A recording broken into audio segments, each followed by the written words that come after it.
That's all.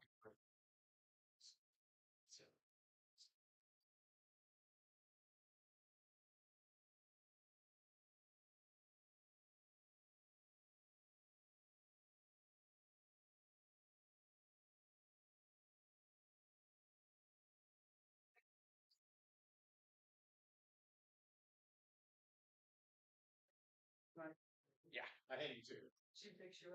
That's the thing.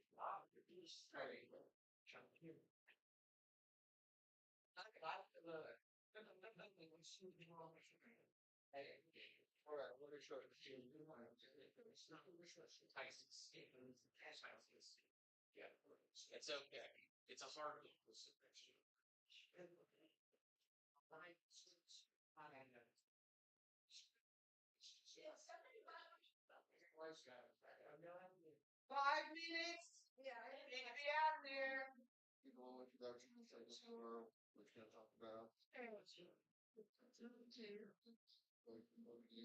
You can talk for both of us.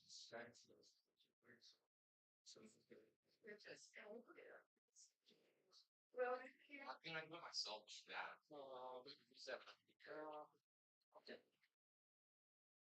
That's okay. I'll put a clock down. I'll just put my cell phone here so I can at least go boop. So at least I know I'm like, okay, I got to burn 20 more because I structured it into 6 chapters. Okay. So that way I know where I want to be, kind of generally speaking. That way, if I'm like, oh, God, there's 29. Still a chapter two. I'm like, okay, let's keep going. I like it too.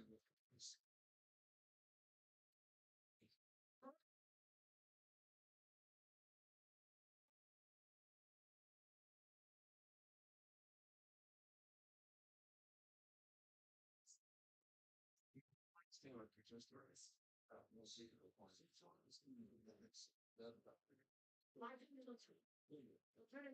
of yeah, fun. Just if you're the one who's like, let me give you the philosophical underpinnings of murdering people. Sure, there's a solid reason that we gotta take these guys out behind back and spin off. Well, yeah. Yes. Yes.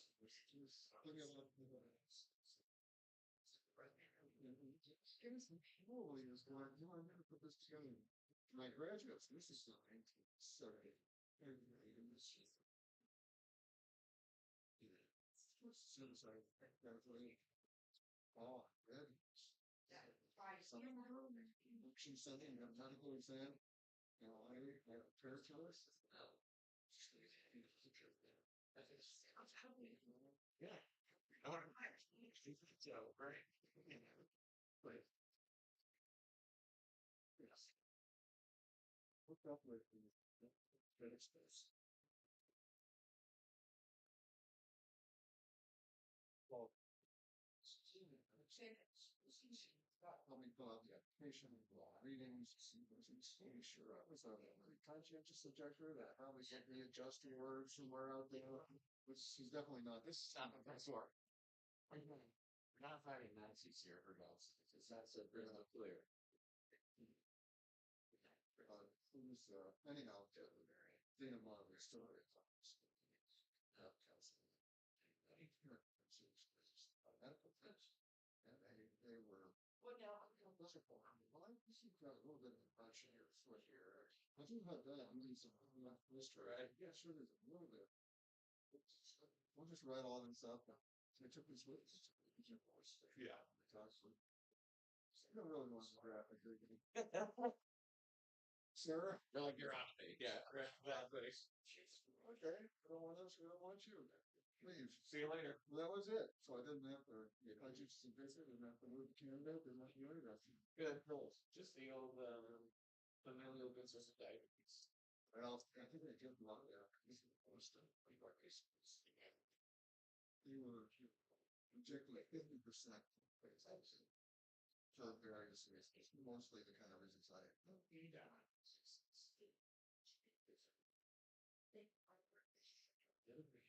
Which was straight 7 volunteer. Yes, right. It was just that serious. We're going to talk about trauma today. So it was quiet. This one particularly so. I'm going to be right back. It's like, man, I wondered if they were going to keep some. Yeah, I'm working. Well, you probably don't, usually say, Right. 1 year, differences. Sure. We're watching it. There's the thing is, if you ever know how much people, I don't feel like it's just, we're not going to see gas much.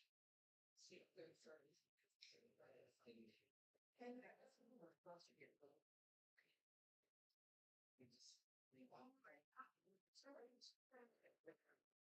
Yeah, it's quite close to it's quite close to.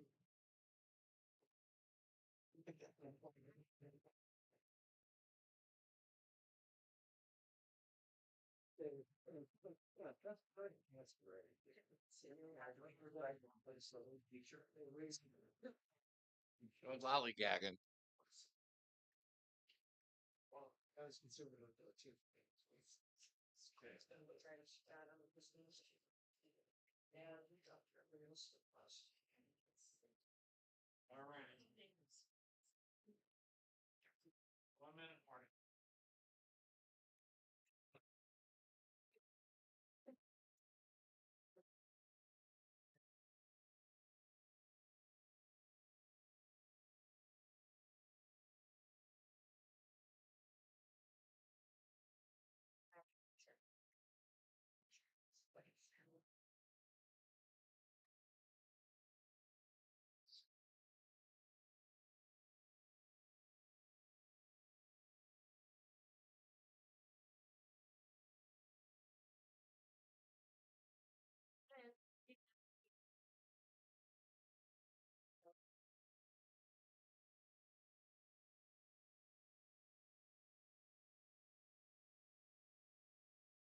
Think I can put this here? You think that's legal? Is that legal? You ready? And when it's over, so I know we can if you can discussion. Sure, sure.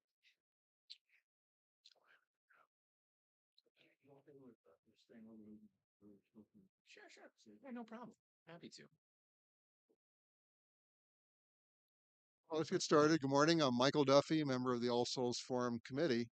The All Souls Forum exists to present issues of ethical importance in contemporary society. And we have with us this morning Keith O'Connor, who is a defense attorney, criminal defense attorney, who is working on a very significant and imminent death penalty case in Missouri. As you know, Missouri is one of the now minority states that still does execute individuals for crimes. We having trouble hearing me? Okay, I'm sorry. Okay. Uh, so he has a pending case now. Individual Michael uh, uh, Tisius. Tisus. Tisius, I'm sorry. Thank It's you. hard to say right. Michael Tisius. So please join me in welcoming Keith O'Connor. Thank you very much, and thanks for the warm introduction. And thank you, Michael, for arranging all of this and help with the audio visual today. Not to be distracting, but I know that the lecture today was entitled A Plea from an Artist. And in the background, you'll see behind me, because I'm not really going to touch on it while I'm speaking today, are going to be images of my client when he was a young boy and the images that he's created in his art throughout his life. So we're especially proud of him because he uses it as his coping mechanism because he's been incarcerated since he was 19 years old. So what you're going to see is really the only manifestations of freedom that have ever existed in his life. You'll see him as a child when he was not in custody, and now he's come to maturity in a prison cell in Potosi, Missouri for over the last 20 years. And this is how he finds soothing in his life. So again, my name's Keith O'Connor. I made the unfortunate decision to go to law school some 15 years ago, and I'm paying the consequences of it still to this day. But I've represented Mr. Tisus for about 5 years now, and we'll talk a little bit about where we are in the process later. But everybody gets appeals. Everybody knows about that. Everybody talks about that. You'll often hear people complain, why does it take so long? why are they on death row so long? And you'll certainly hear the people who are a little bit more aggressive, shall we say, about capital punishment as a method of how to deal with crime in this country complain that it takes so long. Well, part of that process is that you were afforded a variety of appeals, some of them in state court and some of them in federal court. And I represent Mr. Tisus in his federal appeals. And now, as we enter the late stages of his litigation in his clemency efforts with the governor of Missouri. So I brought with me, there's a pen and a piece of paper up here at the front, and I want to be transparent about what I'm asking for today. What I'm asking for are teammates. And I hope that you'll listen to my presentation today and hopefully be moved and motivated to want to help because we need teammates at this point. As a lot of you may know, Kevin Johnson was executed by the state of Missouri this Tuesday. Kevin and Michael have analogous circumstances, and then they were both 19 years old when they committed their crime. They both spent a long period of time in custody without problem, I would add. And then they are both in Mr. Johnson's case executed, and in my client's case scheduled to be executed. So when I came and was trying to combine my thoughts on how to best tackle something like this, because I think that there's a familiarity that most people have with concepts of the death penalty, but not necessarily the level of detail and the weeds that a person goes into when you're litigating their case. So I thought to myself when I was speaking with Michael, he said, "You have about 40 minutes to speak." And I thought, oh, geez, that is like the worst amount of time to give me because I could talk to you for 5 minutes and I could talk to you for 5 hours. But 40 minutes is kind of a difficult squeeze to put that all into perspective. And then I thought to myself, well, that's just kind of the complicated chore of living in society as we do now. We oftentimes sacrifice truth for simplicity. It starts when we're children, right? They begin with fables when we're young about who perhaps is coming for Christmas as we're on that season. And then maybe even into educational circumstances when we're told about someone like Christopher Columbus and we're taught that he's a great explorer. It continues into our adulthood as we self educate and we follow the news and take input into our brains. And we hear things from like a meteorologist who say, gosh, it's going to be a hot one outside. Consistently hearing these notions of simple truths that really aren't the full complex nature of what's going on. What you might hear about my client, the headline that you'll hear is a man who at 19 years old killed two jail guards in a failed prison escape. Two separate juries unanimously voted that he should die. That's the simple headline. But those simple stitches sew shut an honest, complex, and meaningful conversation about the truth. A more thorough examination would reveal that Christopher Columbus committed genocide. These aren't just hot days we're having. We're in the middle of an existential crisis that society has never faced before in climate change. And that my client, Michael Tisius, is set to be murdered by the state of Missouri for something that he did as a 19-year-old. So I thought, let's have an honest, meaningful, complex conversation about what goes into a situation like this, how someone could possibly look like this and then turn into the villain that's so easy to take out back beside your house and put down like a dog. So, Mr. Tisus is represented almost exclusively throughout his career by the Missouri State Public Defender's Office. Now, that's a bit of a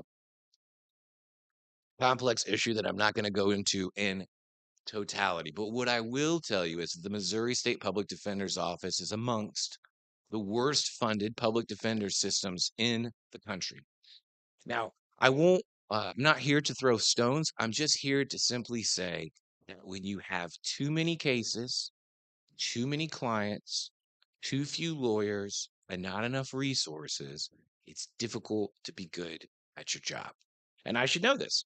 I worked at the Missouri State Public Defender's Office for my first 3 years out of law school. Now, I loved it. but everybody's a little bit different. And what I can tell you is the reward that I was consistently given at the public defender's office for my hard work and my dedication were more cases. I never complained, and I remember we would go down to the lunchroom every day to sort of get it off your chest, express yourself about how the day went, and people would start telling me, "Oh, I've got 75 cases. Oh, you have 75? I've got 83 cases." And I thought to myself, I don't even know how many cases I have. I had no clue. But apparently there was a way that you could check within the computer system that would show you how many active cases you have. I'd like to point out this is kind of funny for one reason. You would think your lawyer would know how many cases he had. I didn't know. I was so busy. I had my stack of clients and I knew what I needed to get done in that next hour, in that next 2 hours. And if I took a moment at nighttime at 9 o'clock or 10 o'clock after I'd put my daughters to bed, that's when I'd begin work again to realize the long term picture of, oh goodness, I have a trial coming up in 2 months, or oh goodness, I have a trial coming up in 3 months.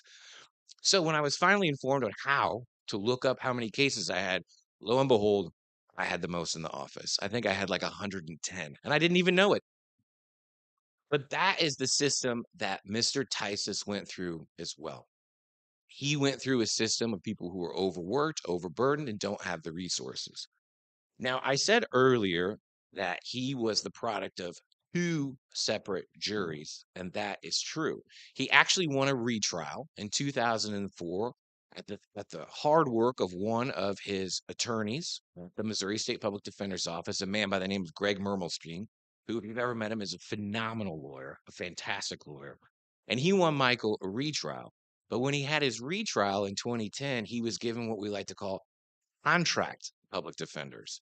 And those are people who have their own law practice, but they take a case on a flat fee basis. And for those of us who are aware of public policy considerations and how to best motivate someone to do work, a flat fee contract is not the best way to get someone to work hard because you give them the bundle of money up front and they get no more or no less, depending upon the work that they put into the case. So I'm going to fast forward just a little bit here because this is kind of an interesting point. We're kind of in this area.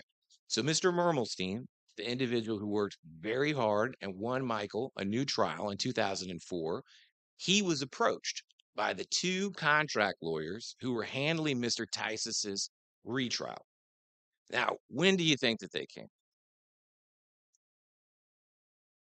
You can guess a number. It's okay. I don't know if this will be picked up on the radio.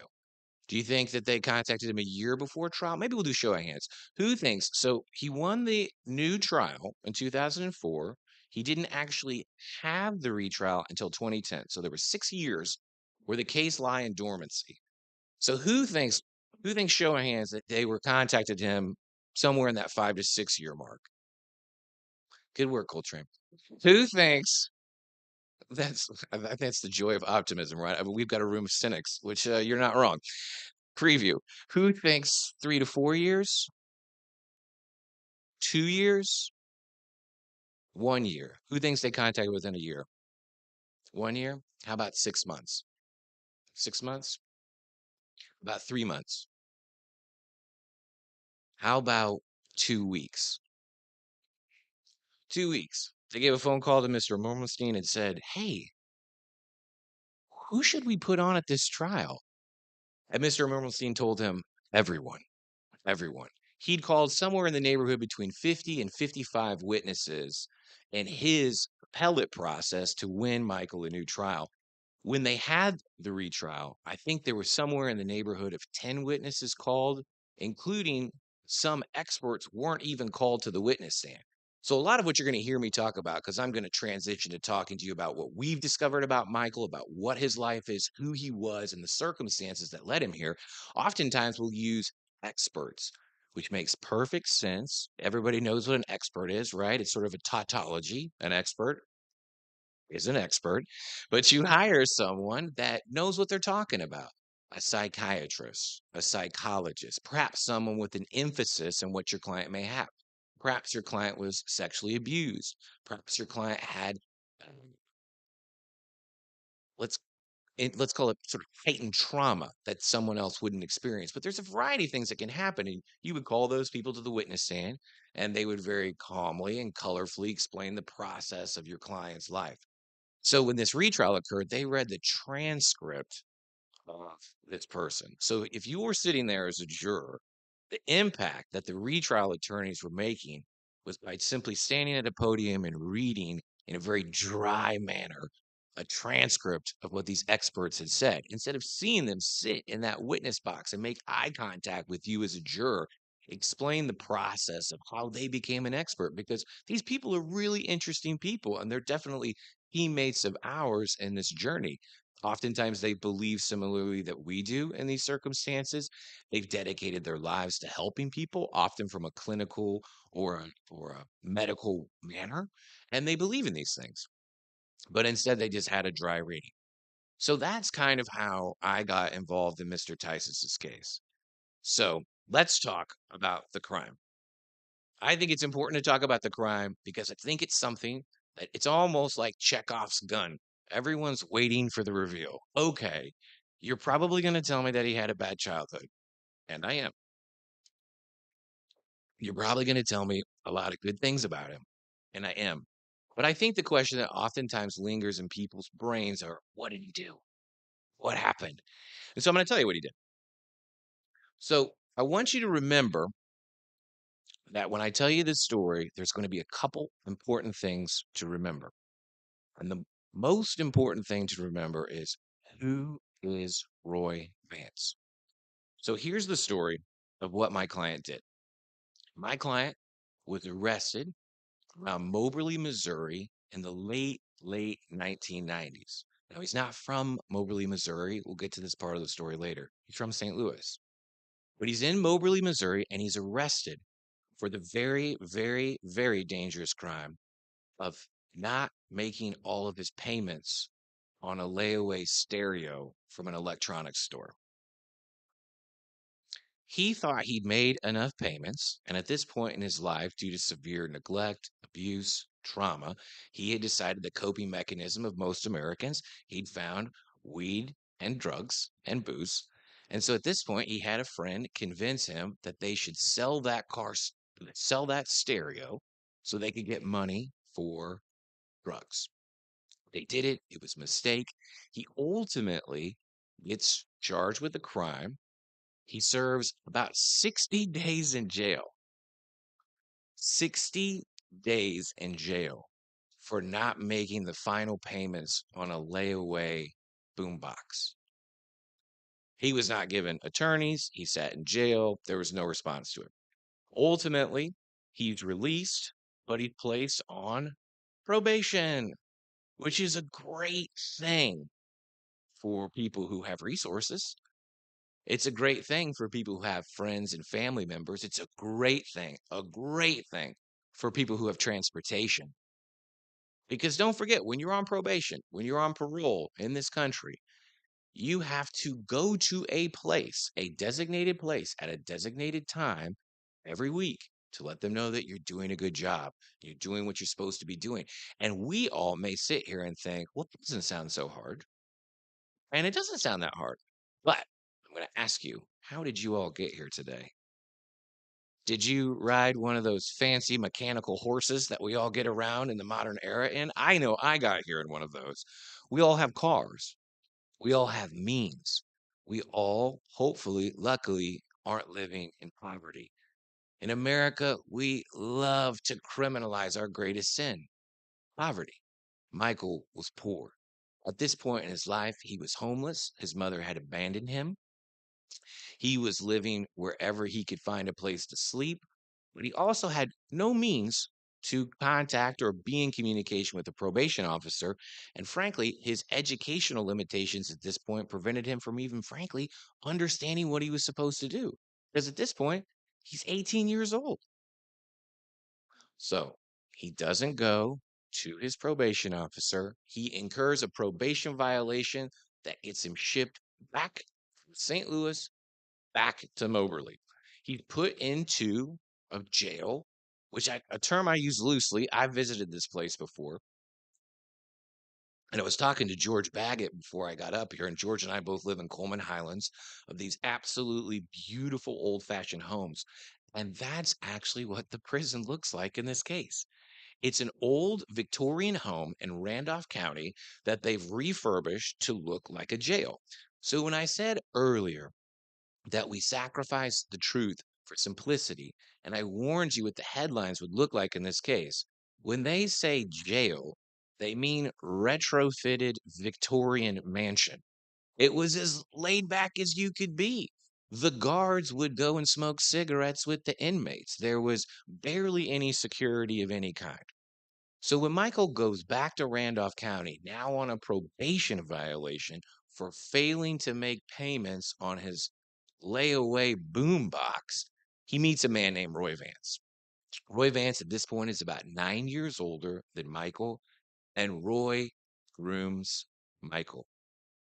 Roy gives Michael praise. Roy tells Michael that he's a good person. Roy tells Michael that he's going to be his big brother. Now, most of what I'm telling you right now about Roy and Michael's relationship has never truly been heard by a jury in the state of Missouri. The 24 people who've elected to sentence Michael to death have not really heard this because this evidence wasn't really uncovered by the prior attorneys. Roy makes all of these promises to Michael, assures him that they will be brothers for life. And he says, I've got an idea. Roy Vance is in this prison because he just broke out of another prison. He's quite the talented fellow. In that one, he did an old school Alcatraz style, digging himself out, burrowing out, and he actually does escape. So they decide they've got to put him in a more secure institution. They need to put him in a retrofitted Victorian mansion where the guards up front will pass whatever contraband you want back to the prisoners. No big deal. So Roy convinces Michael, hey, you're only in on this probation violation for this boombox stereo, whereas I'm facing 50 years in custody for my prison escape. I can't do 50 years. And also, I love you. You're my brother. I'll do anything for you. He convinces Michael that once he gets out, he needs to contact his girlfriend, a woman by the name of Tracy Bullington. So Roy Vance and Tracy Bullington are in a relationship together. And Michael does just that. He calls Tracy when he gets out. They have this convoluted plan where they're going to pass socks or cigarettes back through the front desk guards to signal whether or not it's time for the prison escape to go. Now, here's the plan. Now, remind you that the simple version of this plan is one of malevolence. That is the story the state has always sold. That is the story that the state will sell as they attempt to persuade people that my client deserves to die. They believe that this was the scheme of criminal masterminds, that these two individuals had this plan and we're going to get out of here Bonnie and Clyde style. This is their actual plan to come in with a gun, put the two guards who were at the front desk into a jail cell, lock it, free themselves. They had no money. They had a beat down import that Tracy Bulletin drove as their only method to get out of there. So their solution was to commit a series of bank robberies, Bonnie and Clyde style, until they got to the Mexican border. So it's sort of an amalgamation between Bonnie and Clyde and Shawshank Redemption that they'd thought up, and that this is their genius plan. Now, when I say that the simple story is one of malevolence, I mean that the state of Missouri, has ascribed truly a criminal mastermind sentimentality to these two individuals. When the truth is, they're both incredibly broken individuals. As Michael tells the story, they went to the jail on a couple of different nights, and Michael, in a panic, walked away and didn't want to do it. But he knew the plan was clear. I am to put a gun on these two jailers, order them into a cell, then I'll free my friend, and everything will be fine. And when you think about it, it really is pretty juvenile, if you think about it. What did they think was going to happen? And if you've ever been to Randolph County, there's not a lot of places to hide if you're on a road. There's just not a lot of roads. It's the country. There's this road and that road. And when they put an APB out for you, they're going to find you pretty fast. So what ends up happening is Michael pulls the gun And in a fit of panic, he shoots the guards. He doesn't execute the plan. Unfortunately, he executes the two jurors. And it's sad and it's tragic. And Jason Acton and Leon Egley, who are the two guards in this case, certainly deserve all of our love and outpouring of compassion and empathy. And that's not necessarily what I'm trying to make this about, because I'm trying to save my client's life. But in no way are we trying to say that anyone is right or wrong in this situation. To me, it's a situation of just sadness. This is a sad case and a sad situation. So, of course, Michael gets caught. Tracy Bullington is with him too. They're caught within a few hours after their car broke down in Wathena, Kansas, across the border. So they basically take, I forget what the road is. So they take, basically, they cross over near St. Joe around I-29, but they take six, is it 63? Whatever the road is, that'll get you from 33. Yeah, 33. That's what it is. They go across that way and they get caught and they're arrested. And he's never been out of jail since that very moment. And that was in 2001. The state of Missouri is attempting to seek a warrant for his death as we speak, and we're trying to save his life. Because let's talk about his life. Because that story is a sad story. That story is a bad story. That story is a story that we don't want our children to grow up and do. That's a story we don't want our friends or our neighbors to do. But we have to say, why would a person be like this? So one of the things that we do, that I do in my job, is we will research our client's history, not just about themselves, but we will go back not one generation, not two generations, but not three generations. We'll go, excuse me, all the way back to three generations. And this might be something that people are familiar with. This is something that we're starting to see a little bit more in the public sphere, what we're talking about. And that is, we hear this notion that trauma is historical, right? Is this something that people are generally familiar with? That trauma is something that's passed down. Okay. So I'm going to give you some quick hits of my client's family history. His paternal grandparents, so this is on his dad's side, his paternal grandparents had five children before they were 20 years old. They abandoned all of them. His paternal grandmother received electroshock therapy starting when she was 14 years old. She had frequent and unpredictable mood swings. She would fly into a rage without provocation. When one of her granddaughters had a loose tooth, she immediately ran to the shed, grabbed a pair of pliers, forced the head of the child open, and plucked the tooth out on her own. And as my children who are still losing their teeth can attest, that's a very scary story. She would threaten to beat her grandchildren, and at this point, she was not trusted with any of the grandchildren. On the paternal side of my client, substance abuse is rampant. His dad's brother, aka my client's uncle, died before he was 50 of alcoholism. His grandfather was married four times and had addiction to prescription pills. He had a child die of an overdose at 20 years old. Um, on both sides of my client's family is a staggering and alarming history of suicide. And you may have seen, as the images scroll by, one of these photos is a self-portrait of my client. And it's the one where he says, I hate myself. I wish I would die. We'll talk about that when we talk about Michael, which is really, really sad. But I count three different people at the turn of the 20th century in my client's family who committed suicide by swallowing carbolic acid, oftentimes in front of family members for dramatic effect. There's at least two members of his family who've jumped off bridges to commit suicide, one jumping off a ferry boat.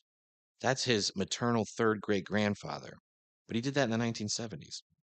So we do this to present a larger picture because oftentimes, and I'm going to go right now into talking about my client's circumstances that I think make him so incredibly sympathetic and why we're asking you to be teammates. But I think it's important to realize that these incidences don't just pop up. It's not just he had a bad mom, and he did. And it's not just he had a bad dad, and he did. But his dad had a bad dad and a bad mom, and his mom had a bad mom and a bad dad, and so on and so forth. So what we'll do when we're working on cases like these is we'll make a big flow chart, just like a family tree. But instead of just putting down their names, we'll use symbols. So you might use a red circle to show physical abuse, or a green triangle to show sexual abuse, or a blue wave to show suicide, or something like that. So when you lay the chart up of my client's family, it's just littered with iconography. All it is neglect, abandonment, abuse, physical and emotional, uh, suicide, mental health issues, substance abuse, addiction issues. So remember now, when we're talking about this story about Michael, who literally is the most adorable little boy I've ever seen in my life, that his parents, in some senses, were made this way too. So here's the story of my client's life. My client's mother's name is Patty, and his father's name is Chuck. Patty's mom's name is Dottie, and Dottie's important. So Dottie and Patty were really the people who were around Michael for most of his life, his mom and his maternal grandmother. Dottie got married when she was 20 years old to a 35-year-old man named Andrew Mertens. And Andrew Mertens was actually a really good guy. He was a hardworking guy, he was a laborer. But when Dottie and Andrew had Patty, Dottie, a 20-year-old at the time, decided, wait till it sounds familiar, she didn't want to be a mother. She didn't want to be a mother. So she decided around the time that Patty was 1 year old that she was just going to disappear from the picture. And she did. And Patty had a pretty decent life. Her father was a landscaper. He worked hard. He wasn't around all of the time, but he was emotionally supportive. He was emotionally present. But he died when she was 13 years old. And that's when the cookie starts to crumble on the Lambert side of the family. So at this point, Patty, who at 13 loses her one anchor in the world, starts to just stay in her room, refuse to come out. By the time that she's in high school, she's fairly sexually promiscuous. By the time she gets married to Chuck, when she's 19 years old, Michael's father, Chuck comes from a long line of police officers, and Chuck at some point is going to become a police officer, and I'll tell you about that. But Chuck's dad warns him, don't marry Patty. And that's because she had a nickname in the Brentwood Police Department. This is Michael's mother. Her nickname was the Bag Lady. And she was called the Bag Lady because she was an underage prostitute. Men would put a bag over her head so that they could claim that they didn't know how old she was. So Patty has a child before Michael, my client. And this is an important person. She has another son from another man. His name is Joey. Joey is the apple of Patty's eye. She absolutely adores Joey. He is bigger physically than Michael, though he was born with serious health problems, and he's the one that's showered with all the praise. But as Patty begins her first foray into being a mother, Joey, who does grow up to be a strong, healthy individual, is born prematurely. He has serious health issues. Patty's mother, Dottie, who abandoned Patty when she was born, wanted to know why Patty wasn't going to go see little Joey in the ICU. And Patty would insist that it was pointless to visit her sick son in the hospital, asking, what can I do? I'd just be sitting there. So at this point, Dottie has to take on the role that others took on for her. At this point, Dottie and Patty and Joey are all living together in Andrew Merton's old house. Remember the guy who was the hardworking landscaper who was her father who died when she was 13? They lived in that house together. But Dottie got the growing impression that Patty was not doing a great job as a mother. So she decided to set up a sting. She and her sister Gloria decided to say that they were going out for the night and that while they were going out, they really just circled around to see what Patty was up to with her infant Joey, who'd just been released from the NICU. And what they found was a huge wild party is going on. They break in, and little Joey's bright red from crying all night long, and no one's come to give him any attention. So, right there in that moment, Gloria, who's Patty's aunt, and her mother, Dottie, make Patty sign a contract, essentially giving up the rights to Joey going forward. And Patty only had one demand: I want to make sure that I receive the welfare payments for Joey. That was her only request. So Joey goes away, and Joey goes to live with Gloria, his aunt, in Illinois. During this period of time, that's when Patty meets Chuck. Chuck is Michael's father. Chuck, the one who comes from a long line of police officers. When Patty and Chuck married, they were very young. They were 17 and 19. Um, and things uh, went okay for a little bit, but it didn't take long to realize that Patty wasn't the only person in this relationship who was damaged. So was Chuck, too. Early on, it became pretty clear that Chuck was beating Patty. There were frequent phone calls left out. Physical abuse began to be sort of a hallmark of their relationship. And this is all when Patty's pregnant with Michael, my client. So the story that gets told is that when Michael is born, Chuck had always wanted a little girl. So Chuck walks into the delivery room, realizes it's the wrong thing in between the legs, and says, I never wanted a daughter, and storms out. Now, Patty, who's emotionally immature, had been struggling since her father left her, she tells this story as an amusing anecdote throughout Michael's life. She consistently gives the refrain to him that your father always wanted a daughter. Now, Patty shortly finds out after Michael is born that Chuck had always been cheating on her, which leads to some more physical fights, which leads to Chuck not leaving, but enlisting in the Army Reserves. So he enlists in the Army Reserves, leaves the family when Michael is a newborn. And at this point, Patty goes back to being a sex worker.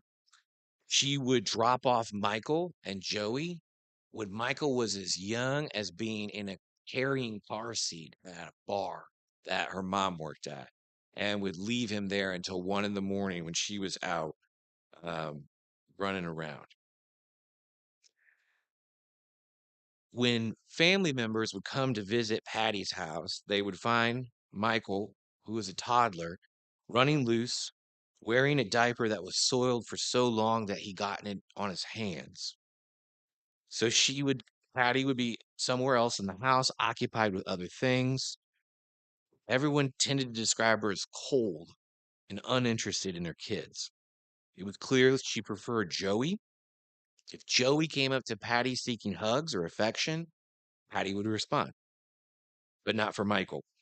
If Michael came up to her, Patty would speak harshly to him, yelling at him constantly.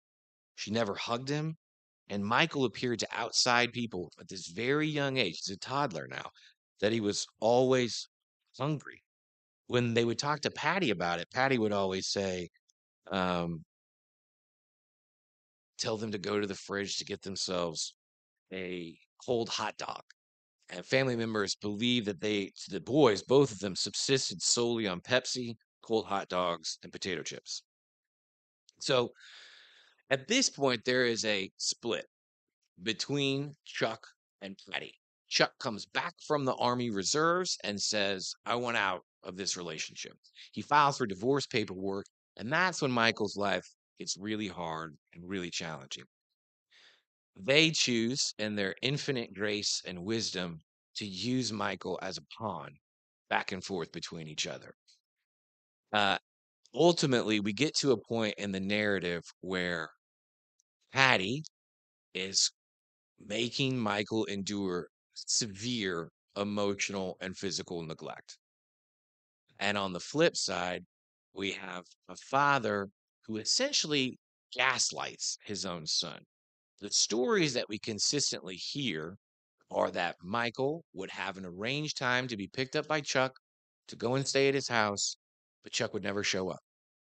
And then Michael would go back inside the house and cry all night long. And the only thing he could do to calm himself down was to make art. This is his one soothing mechanism.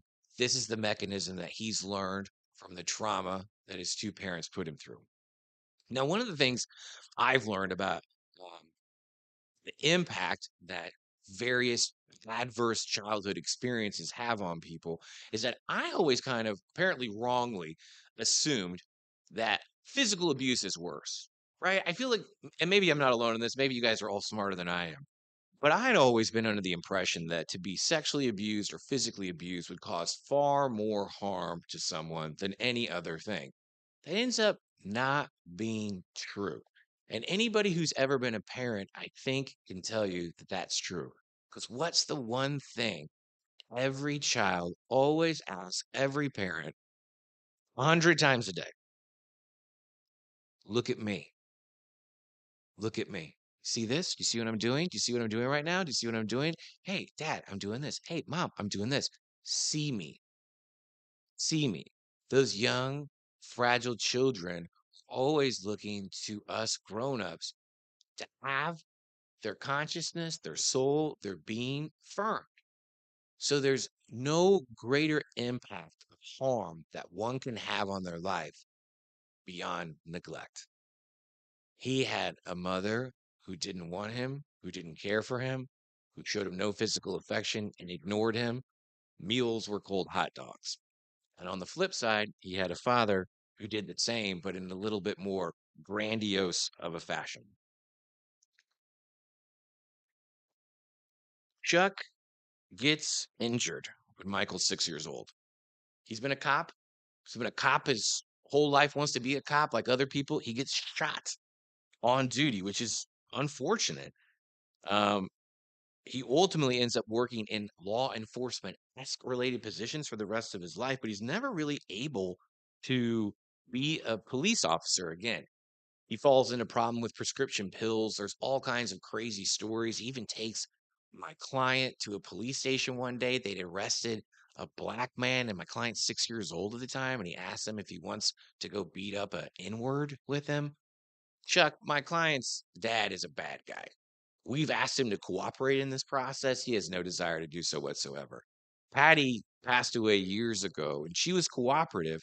But the story that you're hearing, this truthful account, this complex, meaningful, nuanced perspective on what it took for someone to show up one day and do a thing that they did in the Randolph County Jail takes years of neglect. It takes years of abuse, but it also sets the stages for Roy Vance. Remember, I told you, don't forget about Roy Vance. Someone who had a father who loved them, or a mother who loved them, or maybe an uncle, or a grandfather, or a grandmother. Those outlets that we all have provide an opportunity for us to have an anchor, to find that one person where I see you and you see me. You're going to be that barrier for me. That person never existed in Michael's life until he met Roy Vance.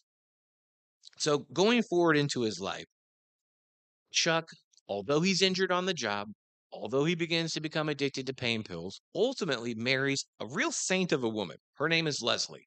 Real opportunity at an anchor here. And for those of you who've watched On the Waterfront and happen to think that Marlon Brando is the greatest actor of all time, like I do, this is a real situation of could have been a contender.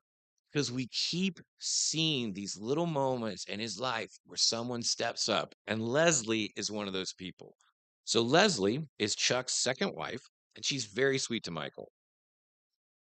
Michael refers to her. I want to see if I can get the quote right here. He's got a Michael is religious. He's a Christian, but there's a quote from Corinthians that he likes about her about love is patience and love is giving. That's how he sees Leslie even to this day, even though she and Chuck are no longer married. So Leslie ends up acting as the peacekeeper when she gets married to Chuck. She settles the beef between Chuck and Patty, who consistently use Michael as a pawn to wage in their wars against each other over past grievances. And Leslie begins to push Chuck towards the idea of bringing Michael to live with them. And that's when, really, for the first time, we get an outsider's perspective on what Michael was like in this era. Now, this is when he's about third grade or fourth grade.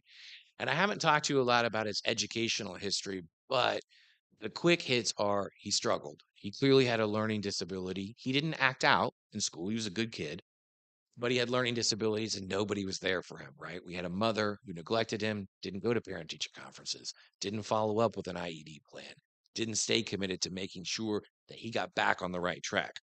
So when Leslie gets engaged in his life, Leslie notices that when they go to pick up Michael, it's oftentimes late because Chuck had odd hours and they didn't live in the same part of St. Louis. But they always knew when they went to pick up Michael from Patty, there was one guaranteed truth that Michael was going to be in rough shape. He was frequently sick. He had a constant runny nose. His hair was greasy. He wore dirty, too small clothing. He often reeked of urine. Michael has since told us that his mom never told him how to shower or how to brush his teeth, let alone get to flossing.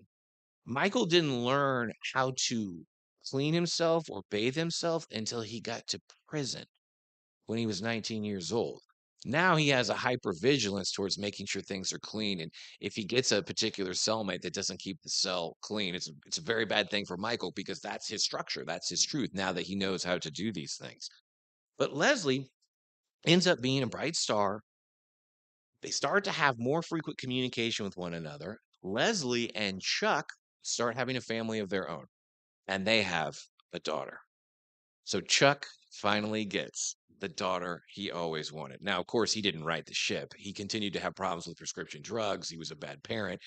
Uh, he would sleep all day when he was watching his baby daughters, all kinds of problems. But I think the thing that's super important to realize is at this point, things are kind of going okay. He's hanging out with Chuck and Leslie, who's become sort of a shining star for them. But this is when we have our biggest problem in Michael's life. Michael is approached by Chuck and asked if he wants to go to the arcade with his dad.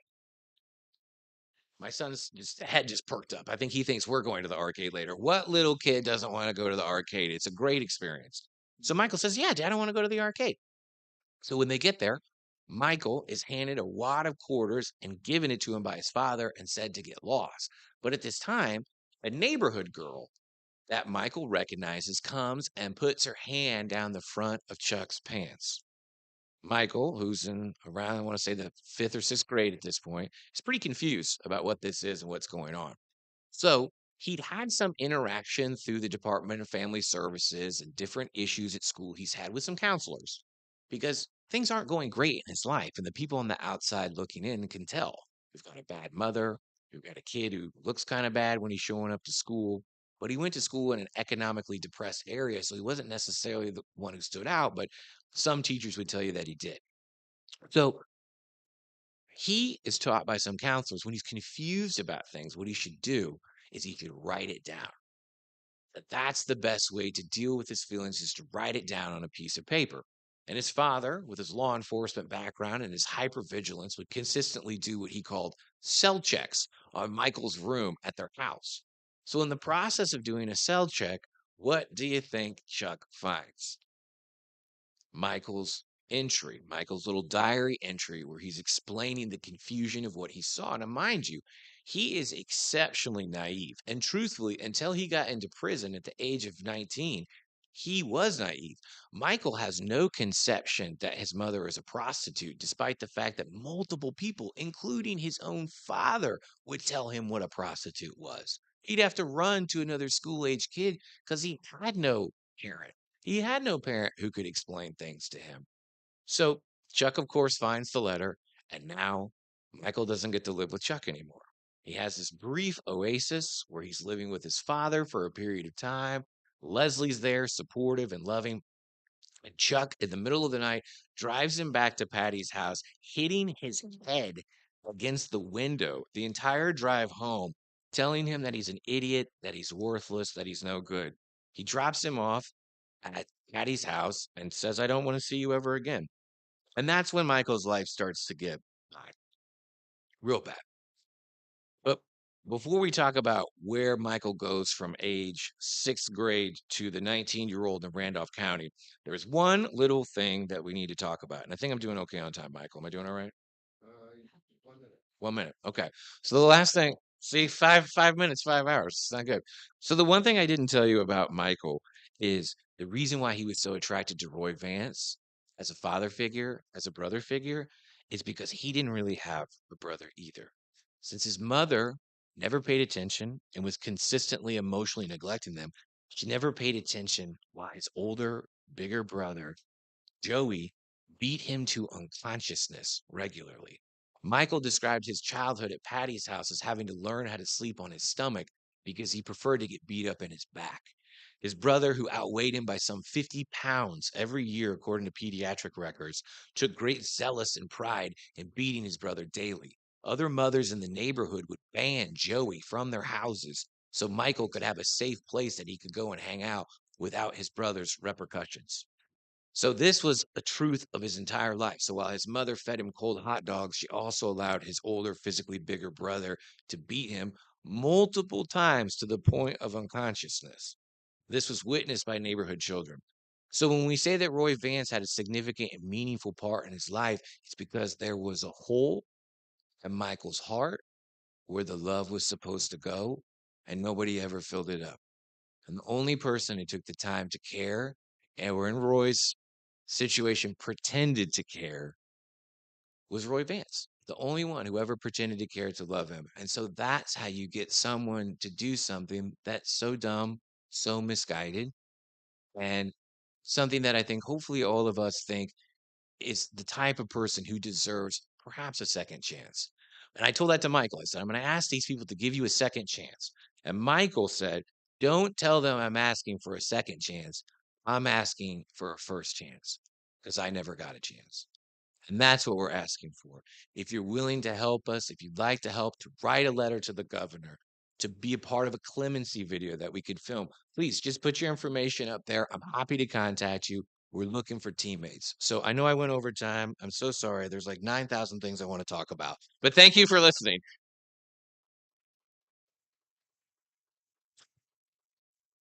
Keith, that was great. You did go over time, but I was reluctant to interrupt you. You're so mesmerizing in the story. Thank you. Please tell that to my family. All right. We'd like to take a collection now to support the forum, and George is going to pass the basket. Please help out. And I don't in front of me have next week's form. Can anybody help me on that? I'm sorry, I can't announce it right now then. It's time for questions. So please feel free to come up to the microphone. If you'd like to ask a question, please confine it to questions, not speeches. We only have a couple of minutes for questions. And if you want to ask multiple questions, please come back after others have had an opportunity. So please come up and ask your questions to Keith.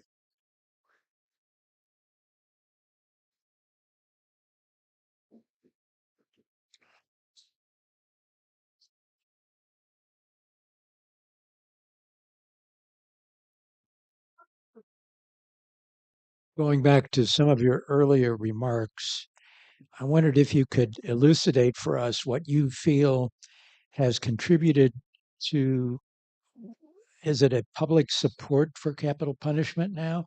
Or has the general population grown to oppose capital punishment? And is that based on religious ideas out of the Bible, or where is all of that coming from? I think that's a good question. I don't know if I necessarily have the right answer to it. It does seem as if public opinion for the death penalty wanes.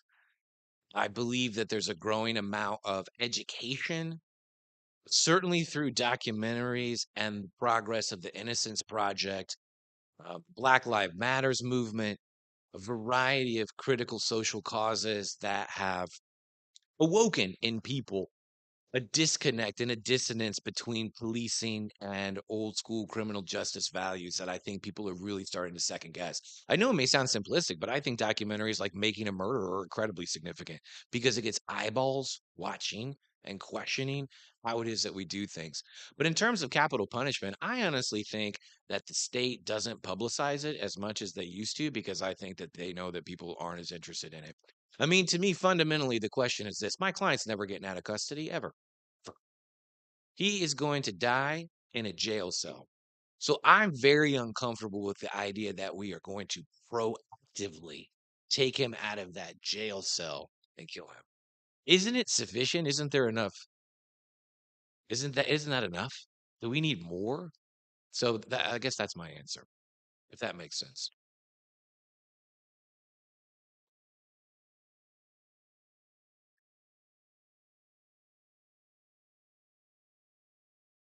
How long was Michael with Roy Vance? How long did it take for this to develop? Good question. That is one thing we spent a lot of time investigating. But in that kind of period where I was curtailed a little bit when I was talking because I'm too long-winded by nature, is we kind of lose track of our client. And this is a common occurrence that happens for all of our clients because they're poor, they're nomadic. It's difficult to track them down. It's difficult to track down these stories. And then there's a legal issue where Roy Vance is a co-defendant of Michael's. So we can't exactly go and chat with him and get his perspective. We've talked to Tracy Bullington, and she's been helpful towards us.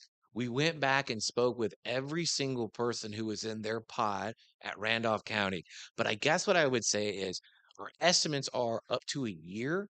Michael dated this woman named Misty Bunch, who was a prostitute in the Moberly area, and he didn't realize that she was a prostitute, even though men would come into her trailer park every day, go into the back, it would shake, and they would come back out. And he was like, "What are you doing in there?" And that was his girlfriend. So that speaks to his naivete. But that we believe that Roy Vance was in and around that trailer park, and that's where Michael first met him. We believe he met him the first time he was in Randolph County when he was initially arrested and served 60 days for the boombox, and then he was back there. But in the conversations that we had with the cell members, they described Roy Vance's control over Michael as complete. That's a quote. These are from hardened people who have spent serious time in prison facilities, and they describe their relationship as a complete control by Roy. Now, the older people, the people who had opportunities, who had fathers, who had, they wouldn't fall for this. You wouldn't fall for that. I mean, he's blowing smoke up your backside. And also, you're not going to get to Mexico. I mean, like, it's sort of a crazy ideology, and that's because it was so complete. I hope that answers your question. Hey, George. Good morning. Um, do you suppose, I mean, it appears that the governor of Missouri seems to be pretty much pro death penalty. Do you see any possibility of change in the near future from this position with a much more Republican and right wing legislature and the mayor and governor? Yeah. Well, in terms of what Governor Parsons will or won't do, we don't know yet. We're hopeful, but that is where we are at. Make no mistake about it. We're at the point now where we're going to have to ask Governor Parsons for clemency. I do know that Governor Parsons said in part of his press release as it related to Kevin Johnson's execution that um, he intended to follow the law, follow the jury's verdict. He felt it was important to see through the death penalty, especially since Kevin Johnson killed a law enforcement member. My client killed two. So it's not lost on us that it's something that we need to be mindful of. We're hopeful that Governor Parsons will listen to this story and see that this is a kid who was bullied and abused his entire life by his brother. His mother never paid attention to him. If we grant this man clemency, he's just going to make art for us. And doesn't that make the world a better place while still providing some semblance of justice to the Egley and Acton families?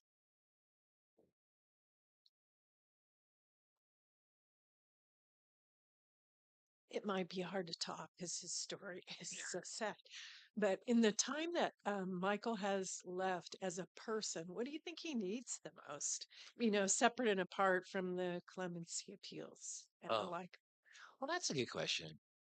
Um, so he has had a topsy-turvy experience in prison. He goes into prison as a very young man. Now he's 41 years old. It's crazy to think about that's really his entire life, his entire perspective is that. At this point, He has a girlfriend who he likes, and she just came up to visit him. The most important thing to Michael in the world are food visits. So, Potosi, if you're on good behavior, at Potosi, you're allowed 4 food visits a year, and you can bring in, I believe, 1 or 2 of like those 9 by 13 Tupperware containers, just full to the brim of food. And since he has to eat prison food his entire life, that is the highlight of his year. So we got to have one of those recently, so he's very happy.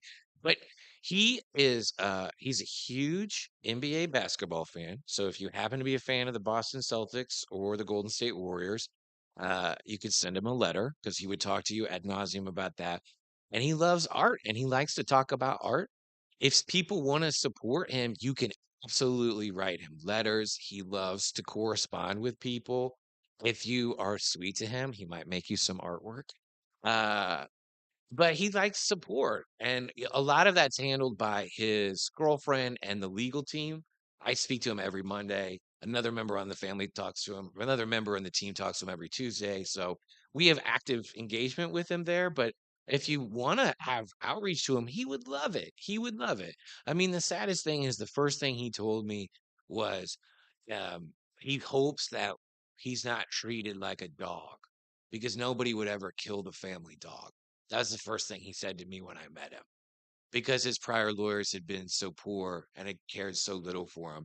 He really, like I said at the end, that place in your heart where the love is supposed to go, nobody ever filled it up. So what he likes is attachment and consistency. So if you want to reach out to him, if you're consistent and have dialogue with him, he'll like it very much. Yeah. Good question.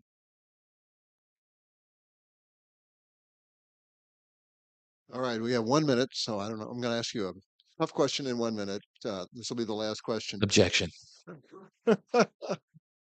Setting aside your client's individual situation, you're making an argument that um, he should be treated as an exception to the law, which requires execution of people who commit heinous crimes. What's your best argument, however, for why there should be no death penalty at all? Oh, well. Well, because I think we're better than that. It's almost a religious thought process, right? But it's also 2 wrongs don't make a right. Morally, ethically, it's a compromise position.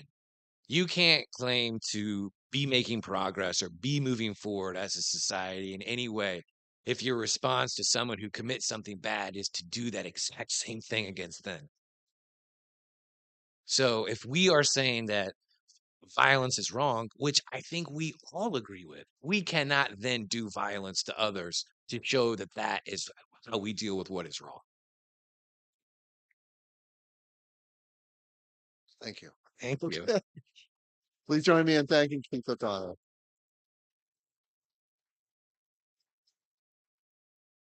Uh, Keith has agreed to join us for a couple of minutes at the library afterwards for anybody who wishes to continue the discussion. And for next week, George, do we have the topic? We have the how safe is America? Go ahead. How safe is American democracy with Michael Smith? I don't know much about that. Okay. All right. Thanks for joining us, and we'll see you next week.